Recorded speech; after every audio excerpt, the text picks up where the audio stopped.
Hey guys, how's it going? It's Kara here with another Guardian Tales video, and in today's video we're going to be ranking the top 10 heroes in Guardian Tales for October 2021. This list is in no particular order, and this is just going to quickly go over the top 10 heroes currently in the game in my opinion, and also why they're good.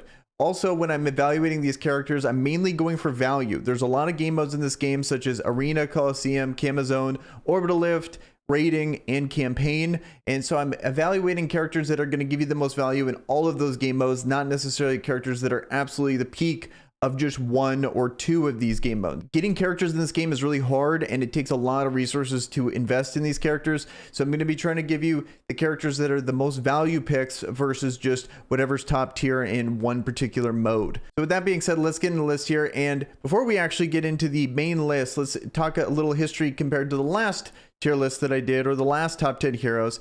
And there's been 3 characters that have been released so far since then, in Orca, MK2, and Kamael.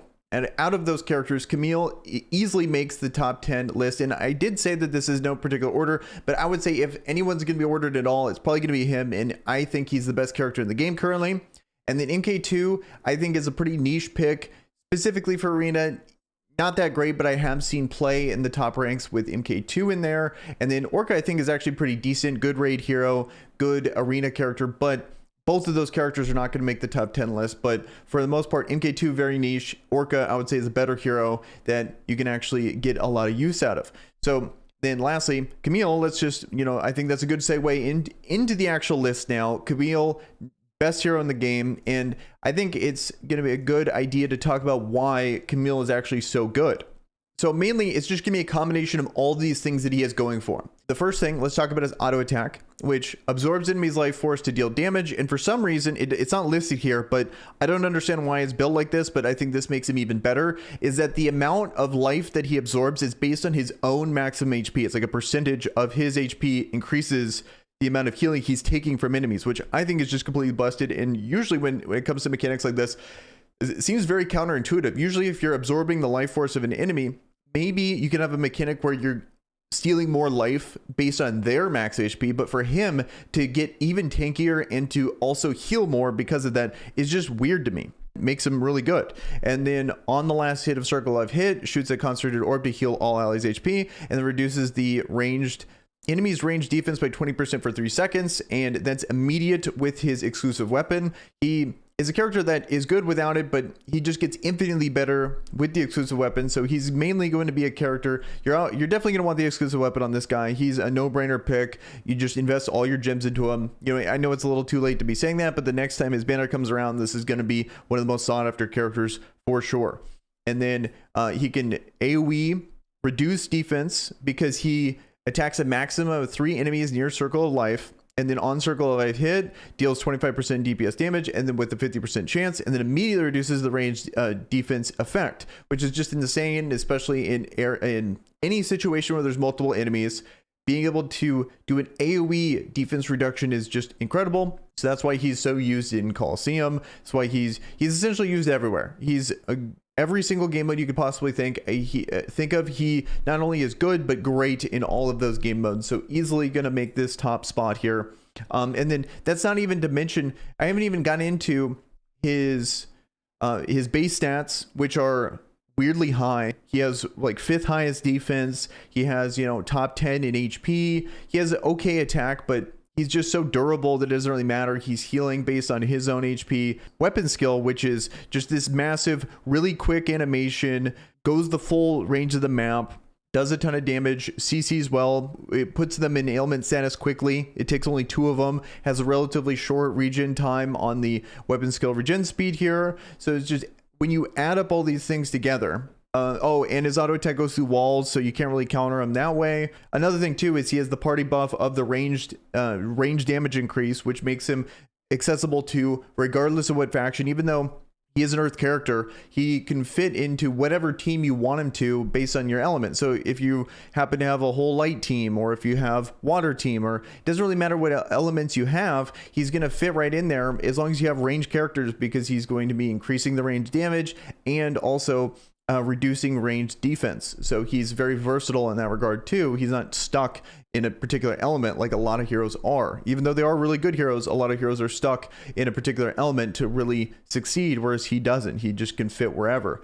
So you're going to see him in the top of Erina rankings. You're going to see him, like, even though he's a ranged character, a lot of times in the Erina meta, you're gonna not see too many ranged characters on a map like this, for example, but he's one of the few ranged characters that can potentially succeed here. Like the top character or the top person in Erina right now is running him. You're gonna see him far more than you would normally see on a map like this. Usually you'd be seeing all melee characters for him. So for him to even be competitive in a map like this, I think really speaks to just how good he is in Erina. Let alone you're gonna see him a ton in Coliseum here. If you look at the top rankings, he's just everywhere in here, even as a lead spot, which, you know, for him to beat out Future Princess in this mode as a lead spot is really tough. Not many heroes do that.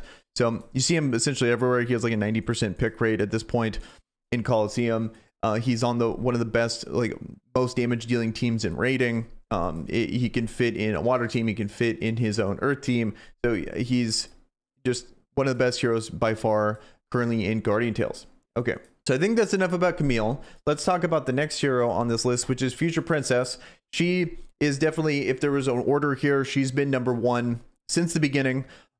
Still definitely is one of the best heroes in the game currently. As you can see, she's all over the place in Erina, all over the place in Coliseum. Essentially, she's used everywhere except raiding, which is, you know, that's one of the big, you know, potential drawbacks on how versatile she is. But at the same time, she's just so good at what she does that, you know, not being able to be used in one game mode is not going to deter you from just how of a must pull she's been ever since she's come out. And if you've gotten her, the earlier you've gotten her, the better. You've been able to get value from this pick for, you know, almost a year at this point, I believe, ever since she came out, which in games like this is virtually unheard of. Usually they force, you know, the treadmill to, you know, pick different characters. So it is a little bit more interesting to talk about her at this point because I think she does have a lot more counters now. She's not nearly as dominant as she once was in Erina.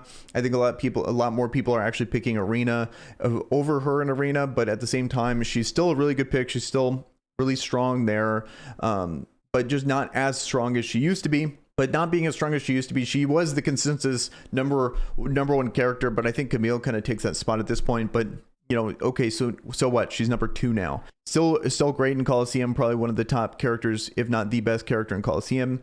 As you can see, she's just all over the place in the rankings here. She's easily the either 95 to 100% pick ratio, you know, up in the top here, and it has been ever since her release. She's going to be that same way in Camazone and Orbital Lift. It's just like I was saying earlier, she's not going to be that great in raiding. She doesn't really bring that much damage. But why she's so good is her weapon skill is amazing. It's this big AoE that can put people in ailment states very quickly.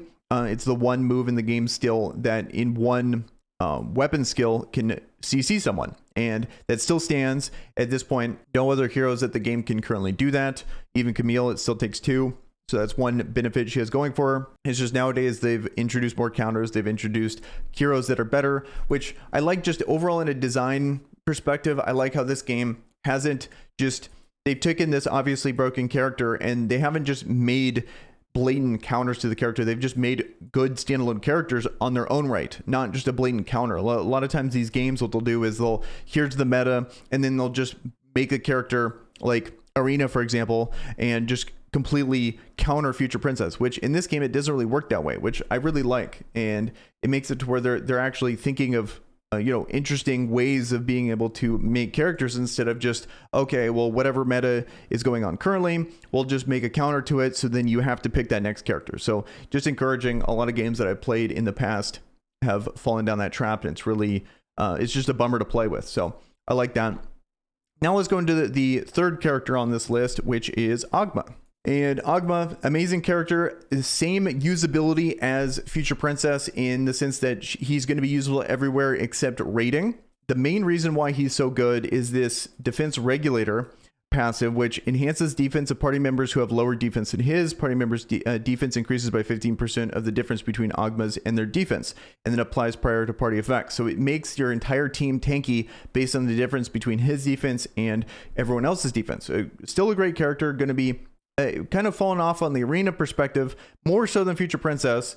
He kind of gets bodied by almost everyone. He's more of like, the reason why you bring him is to collect boxes for you and to give that passive to the rest of your characters. Normally squishy characters, I see him paired a lot with other ranged characters. I think maybe it's because of the massive disparity in defense, so you're really getting a use out of that passive there. Also in Master Tier Arena, when a lot of the other tanks are banned, he can swap in there and he's going to be a good pickup. One thing I like about him too is that his exclusive weapon really is only useful if you're going to be using him in Arena. So he's a character that is great in Camo Zone, in Orbital Lift. He's one of the best, if not one of the best. He's one of the best characters in this game mode, in particular in Orbital Lift and Camo Zone. You're going to see him as one of the primary characters that can actually push you through this super hard content in the game. So that along with the fact that you don't really need his exclusive weapon to do that, which is great. It's a great value pickup there, that you're just going to have him as an off tank. You're not going to really main him as a character. Ideally, you would have his exclusive weapon if you're going to be using him also for Arena, but the exclusive weapons are so expensive in this game that if you could find a way to get a really useful character without the exclusive weapon, that's a bonus in my opinion. So good value pickup nowadays. Before, when he first came out, it was kind of a no question that you'd pick up his exclusive weapon because he was so good in Arena at the time. Whereas I think nowadays he's still great in Arena, and if you have his exclusive weapon, by all means use him in there. But at the same time, there's better options for Arena, whereas there isn't better options than him for survivability in other game modes. So that's why I'm starting to think of him as a really good value proposition without the exclusive weapon for a lot of people that are in the early to mid game, especially on this banner that is currently going on here. If you're just starting out, like I'm going to do this on my free to play, or at least I'm going to try to, because I have like a day left to summon, where I'm just going to pick up Oghma, not go for his exclusive, and just have him as a good reliable tank with just his passive. So it's kind of my thought process. That's my thought process when using Oghma nowadays, is I haven't had too much success with him in Arena. Even though I think he's solid, he's still not as good as he could be. Okay, next on the list. So Erina, amazing character. Reason why she's so good quickly is her special ability here, which absolute defense slightly increases the resistance to ailments and raises defense by 30% for 4 seconds. And then when inflicted with ailments on hit, increases defense by 30% for 4 seconds. So hard counters ailments. So it makes it to where when you're facing her in Arena, you won't CC her like you normally would with other heroes. So if you took a direct hit from Future Princess, she wouldn't get CC'd, whereas every other character in the game would get CC'd. And even if she does get CC'd, she's increasing her own defense to making it to where she's tanky during that chain skill portion. Even though that when you take a chain skill hit, you're going to take a ton of damage regardless, she's going to take far less than normal characters. So she might survive if you're, yeah, maybe depending on the character you're facing and if they don't do a ton of damage, but there's going to be, ideally you're not going to want to get in an ailment status that's going to usually, regardless of whatever passives are going to go through, is going to be a bad time for you.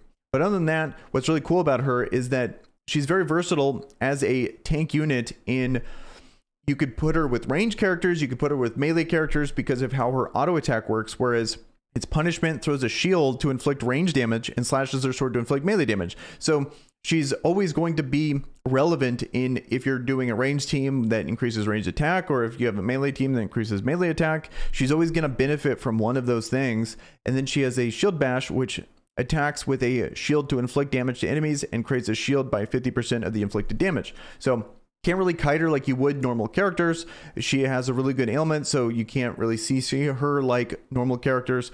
And then her chain skill, not her chain skill, but her weapon skill, I would say is the one detriment on her kit, which is a little hard to hit. It's a little underwhelming. It's just this little AoE she drops down. But if you could hit it, it takes 2 to put them in ailment status, where it's going to take far more of their weapon skill to put you in an ailment status.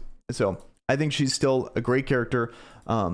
If anything, I would say where she really shines is going to be in Arena. This is by far her best game mode. As you can see, she's used everywhere here. 1, 2, 3, all in the top here. 100%. By far the most popular basic hero up here. Just one of the most popular heroes, period, when it comes to Arena, is going to be her. And if this is a melee dominant map and she's useful, and then if it was a range dominant map, she would probably be the main tank you could be using. Her alongside Noxia are going to be 2 great options for you. your tank in that matchup if you're going to be on a ranged map. So it's cool that she has that kind of versatility, whereas someone like Future Princess, ideally you're going to want to use her strictly on a melee only map with melee characters on your team where she can be used in both. And she has a really good matchup against Future Princess, which not many characters have. Even though, yes, it's been getting easier and easier to beat Future Princess, but she just absolutely dominates that matchup, which not many characters can do. Okay, so next on the list, we have Miya. And Miya is by far still the best healer in the game. And she is similar usability as Oghma in the sense that she is not bringing as much in the Coliseum, or, well, Oghma brings a lot to Coliseum, but she still is a good Coliseum character, but not necessarily arena character. But mainly where she's going to shine is progression, such as Camazone and Orbital Lift. That's going to be where she really shines. Also in campaign and really helping you push through the harder stages, like notably World 11-2. There's some stages in World 12 that are pretty difficult, and some that are kind of difficult in World 13 as well. She's going to help with that. She's a really good character. Main thing that I think she brings to the table that I really like about her healing is she just does flat percentage healing, whereas a lot of characters are a heal based on percentage heal. So she has this massive heal here with her chain skill, restores all allies HP by 50% and removes all negative effects, which it's just restores all allies HP by 50%. Most healers are like 100% a heal or something like that, which is not nearly as much healing as what she can provide. And she's giving everyone critical hit chance by 20%, which is really good. It's a nice bonus there. So she is healing. So then she has the special ability here, which when using Wind of Passion restores HP of party members with the lowest HP by 20% a heal. On a passive like this, Wind of Passion is just her auto attack. So being able to heal, even though it's that bad version of healing I'm talking about, but if I'm going to take a bad version of healing, it's just based on our auto attack, which is fantastic. So restores HP of party members with lowest HP by 20% a heal, but coming out on Wind of Passion, that's going to happen a ton. And then her exclusive weapon here, which on Wind of Passion's hit, inflict an extra 20% of DPS, and in case there's a party member on its way, restores that party member's HP by 10% a heal. So yes, it's only 20% of heal and 10% a heal, but it's just on the auto attack, which is insane. Then her chain skill procs off any other ailment and is going to heal them by 50%. So kind of a little tip to do in areas where you can't control her is if you put her right here, and if you're in a situation where it's hard to survive, you can force her this part of the team, and then it's going to allow you to get that chain skill out sooner because the ordering here of the team matters. So it's going to go your main character in Kamael or whatever hero, Future Princess, whatever you have in the main slot, they're going to do their weapon skill and their chain skill. Then the person that's next here is always going to do their chain skill if they can. And she always will be able to because she procs off anything. And that's just one little tip you can have if you're going to be using Miya. And you're struggling to survive in certain situations, that's going to be a way to keep you up. If you don't really care about survivability too much, then I would recommend in the chain skill section, just looking at the ordering here and making sure everything lines up versus forcing it to be her right there. So just a quick little tip there when it comes to Miya, but mainly she's going to excel in helping you with progression style content that is difficult. It's some of the most difficult parts of content in the game. So she definitely scales, even though it's not necessarily PvP specific. It's still a very important aspect of this game that's going to give you a ton of resources. So easily makes this list as a top 10 character. And the next hero on the list is, so let's talk about some damage heroes here. Just gonna change it up a bit. And the first one easily is going to be MK99. Reason why I like her so much as a range character is, first of all, she has the best range in the game. She has the 2 modes of attack, so when she goes in that second mode, she stays super far away, and you don't have to worry about in those auto game modes such as Coliseum and Camazone of her getting in range of weapon skills to CC her, and she'll just die immediately. A lot of range characters have that issue where they don't have as much range as you'd want them, whereas with MK99, she's essentially attacking from the complete edge of the map. That's how she does the most damage too, so it's a nice combo there. Then she has the party buff with the range damage, so you can splash her in with whatever team. It's really nice on these ranged characters to also have the range damage buff on them instead of having a specific element buff. It means that even though she's a light character and she's going to benefit from other light characters because of just how good that light team is at helping reduce resistances and stuff, still, if there's other characters that come out, she's going to be a character that's going to last a long time because you can always just splash her in with other teams because of this range damage buff, and she doesn't have anything specific tunneling her to the light team. The other light characters make it better to have her on the team with her because they're the ones reducing all the light resistance and doing all that, whereas her kit is just strictly good regardless. It just so happens she's a light character, and it just so happens she works best with other light heroes in Gabriel and Eleanor. But her she is the character that you're going to want to take regardless of what other light characters you have or what other range characters you have, and you can splash her in with whatever team. It's just, you know, ideally you're going to want to fit her with the right chain skills and stuff, and which I think makes her great. Also has a mix of damage, and so cuts through enemies with a light blade to inflict melee damage. That's 525% of DPS. I kind of like that benefit there because in Kama Zone and Orbital Lift, there's specific types of damage you need to do to be able to clear certain stages, and you're not forced, more so in Orbital Lift, you're not forced to be stuck behind. You can have a ranged character and it's a character that's doing melee damage too, so you're not completely screwed if you brought too much range damage or you brought too much melee and you need to do range. You get a nice mix there, which I think is kind of cool. One of the few characters in the game that's going to be useful in every single game mode. Her damage, you know, in Erina is kind of cheesy almost. It just, the massive crits that can come out is borderline unfair sometimes. Definitely excels in like the range version of the maps there, instead of just, you know, currently we have a melee map, so you're not going to see too much MK99, but for the most part, really good in Erina. One of the best characters in Coliseum, great raid unit, best DPS in Kama Zone Orbital Lift from a range perspective.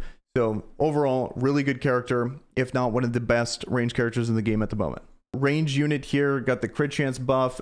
Mostly you're going to want to pair her with other Earth characters here because of the passive on her exclusive weapon, where it's on critical hit, increases movement speed by 5% for 5 seconds and reduces earth type resistance by 5%. This effect can overlap up to 4 times, so you're getting that 20% earth type reduction, which is very typical of these type of moves where they go up to that 20% mark. She's another character like MK99 that's going to be useful in all game modes.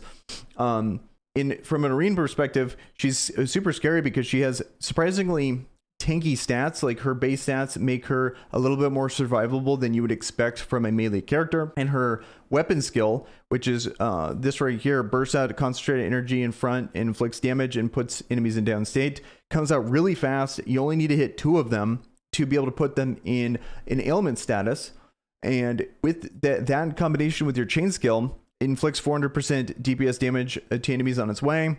You're going to kill that person for the most part. So all you got to do is just survive, and you're like a ticking time bomb to be able to put people in an ailment status and completely nuke them.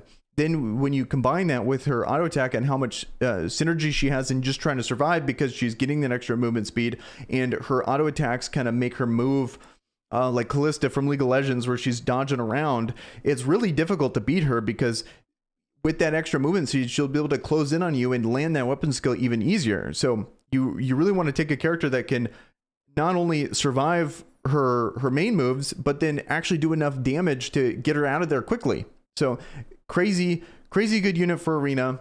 Kind of used in niche teams in Coliseum. Amazing raid unit, one of the best raid units in the entire game. So overall, easily makes this list for the top 10 unit in the game. Like Noxia, I would say she's probably the most unique character currently in Guardian Tales because of her pet. Summon Spirit summons a spirit that follows Noxia. Dark Spirit only appears during battle, and Dark Spirit either inflicts melee damage or taunts enemies nearby. And because of this extra pet she has, it makes her really frustrating to play against in Arena. Whether that be because it's actually just good or because of the kind of lackluster targeting system, in my opinion, in Arena. I think she really benefits from that because the auto attacks, or how you target in this game, is kind of based on where you're at. So it's difficult to figure out if you're going to be targeting the pet or you're going to be targeting her. And so she's going to be difficult to target, frustrating to play against because of that. So it makes her really good in Arena. And you can abuse it by, you know, a lot of people just run around her pet, and it's gonna be difficult to target her or the pet, especially if you're a really single target character. If you kind of cleave a little bit, then it's a little easier, but still, regardless of just complaining about that mechanic, just in general, she's a really good character because of that. Then besides all that, in other game modes, when it comes to Kama Zone or Orbital Lift or Coliseum, she's not only is she just providing a lot of health and survivability for her team because of her party skill, the 40% HP. She also has an extra minion that's going to be able to go out, tank some damage before dying, and if it takes too long, she could just summon another one.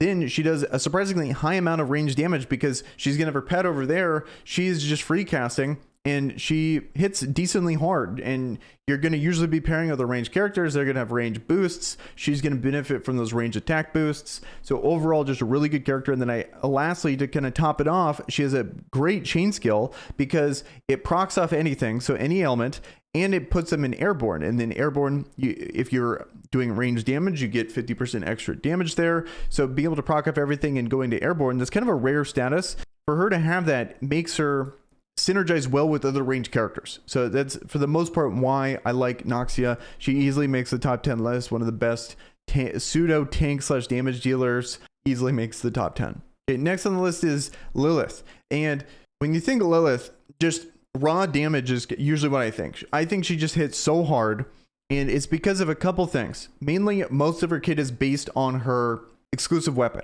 It's pretty necessary for her to be remotely useful. Not only does it activate a protection effect, which reduces damage taken by 20%. So even though she looks deceptively squishy based on her base stats, having that 20% just flat reduction to damage is insane, in my opinion, for a character that hits as hard as she does. Then reduces the skill regen time of Darkness Spike to 5 seconds, and reduces defense reduction to enemies increases to 20%. So that's in line with all of them. So it's essentially not really good on the Darkness Spike defense reduction until you get the exclusive weapon on there, because 20% is just the standard rate for all of these effects. And then reducing the cooldown to 5 seconds means that it actually is applied consistently, because that's right, reducing their defense for 6 seconds. Most of these effects are tied to an auto attack, so you're expecting them to be applied all the time. So if you didn't have that cooldown reduction, it would be, you know, not nearly as good as what it should be. So you really need that exclusive weapon there. But when you combine that with the fact of her special ability, which reduces Darkness Spike, or when using Darkness Spike, increases attack by 20% for 6 seconds. So she's getting herself a base 20% attack boost, she a 20% defense reduction, and a 20% damage decrease. Just all passives based in her kit. She's hitting super hard, not taking that much damage. It's just insane. And she's already boosting herself by the 50% melee damage, which is nice because she's kind of like a pseudo range where, you know, she definitely has pretty close range, but it's still ranged, which makes her significantly better in like an arena environment. Most melee characters can't even survive in like a Coliseum place, but she's still kind of used there, especially with Sohi. So it has some viability in those game modes, but mainly is going to be a great arena unit that just does a ton of damage and a good raid unit. And in some situations is going to be pretty useful in Camazone and Orbital Lift, because especially in Orbital Lift, in those times where you need melee damage, can't get around it, she's going to be one of the best characters that is doing a ton of melee damage for her kit. I would say if there's any kind of drawback to her kit, it's the slow animation of her weapon skill, also the really long regen time of it. But when you do hit it, it does an absolute ton of damage. So kind of makes up for it in that sense. But that would be, you know, her weakness in my opinion. And she even has healing built into her kit, which is kind of insane too. So really great character, easily makes the top 10. And then now to round out the list, a couple jack of all trade characters that are just solid overall units that definitely make the top 10 list, but they really come together because of just how versatile they are and how many different elements you can use them in, but they're not like top of their class. So first one is going to be Nari here, and what makes her so good is she has the base, decreases enemies range defense by 20%, so you could fit her in any element, and then she has the 50% range party buff. So she's going to be useful in all game modes, all the major ones in raiding, arena, Coliseum, Orbital Lift, and Camazone. But then you can fit her into whatever team you want, because she's a basic character, but none of her abilities are going to want her to be preferred in a basic team. That's why she's splashed in light teams, for example. Like, I'm going to level this up because the best fourth for a light team at the moment for raiding involves Nari. to give you an idea of just how good she is in other team comps, she's splashed in water teams. It's just all you got to do is just change your basket based on whichever team you want her in. You know, mainly she's going to be used in a basic team, but if you don't need a basic team, you can throw her in a water team, you can throw her in a light team, doesn't matter. Very versatile character, very good in all these game modes. Still a counter to Future Princess, but at the same time, Erina is just significantly better and more usable. I would say she doesn't have many great matchups besides Future Princess, so it's kind of a niche situation in Erina, but she's still a good character in Erina. If you're looking for a character that's overall just a really solid unit you can invest in, and you're going to use her everywhere, Nari's going to be right up there. Okay, so and the next character to round out the top 10 is going to be Gabriel. Still an amazing character, kind of like Nari, and just you can splash her into whatever team you want, and she's going to be good. You just got to change whatever weapon skill, or you just got to change whatever weapons on her to fit whatever team comp you're trying to fit her into. But for the most part, you're going to be wanting to use her main weapon, her exclusive weapon, right here, which is really important, especially if you're going to be using her in a light team, because it immediately reduces the light type resistance on her basic. Like that's a part of her passive that only happens at the end of like the weapon charge, and then that's when it finally applies. But when you get her exclusive weapon, you get that 20% light type reduction immediately, which is going to make a massive difference in your DPS, especially in light style teams. So for the most part, she's going to excel best with other light heroes, but if you don't have other light heroes and you just have her, she's still a great hero because she's still provides a ton of damage, and her special ability plus her chain skill provides a lot of utility / support for your team that is very beneficial. So a special ability here on Sound of Heaven's Hit restores HP of party members with lowest HP by 50% and increases attack by 30% for 5 seconds. Activates once every 5 seconds, which is great. And then she has her chain skill, which procs up anything, which is awesome for a support unit, and then restores all allies HP by 30% heal, which is not that much of a heal in the grand scheme of things, but and it removes all negative effects. And then it also does damage. A lot of these support characters don't actually bring damage on their own, so 300% of DPS is a decent chain skill, does okay damage there. And then when you combine that with being able to reduce the light type resistance by 20%, and she has a pretty good basic attack. She sits at a good range. So solid AI.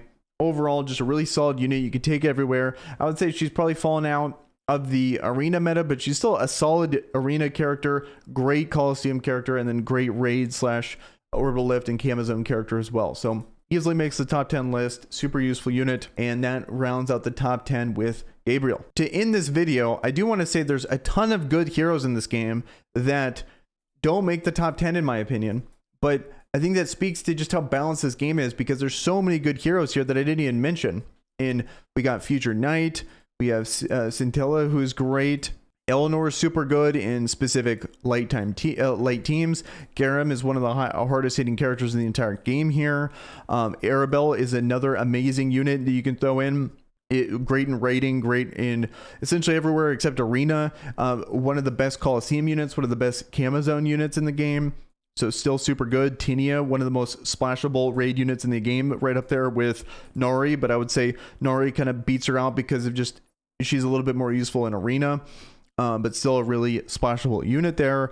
Vishuvac has been making a resurgence because of her new passive here for arena teams. She's one of the main reasons why fire teams are so good is because of her passive. So she's great, but probably doesn't make the list in the top 10. So there's so many good characters at the moment right now, and I just want to quickly go over some honorable mentions. But for the most part, the top 10 is great. You could go all the way down to the top 15 to the top top 20-ish, and you got a whole bunch of really good characters there that might not necessarily meet this list. Orca's another really good unit too that I think kind of barely narrowly fits that. I would say Veronica's another character that's pretty niche, pretty in-game focused, but still a great unit as well. So tons of good heroes in this game, but that's my top 10 with the honorable mentions. Let me know in the comments below what you guys think about this list. And with that, guys, I am out. Peace.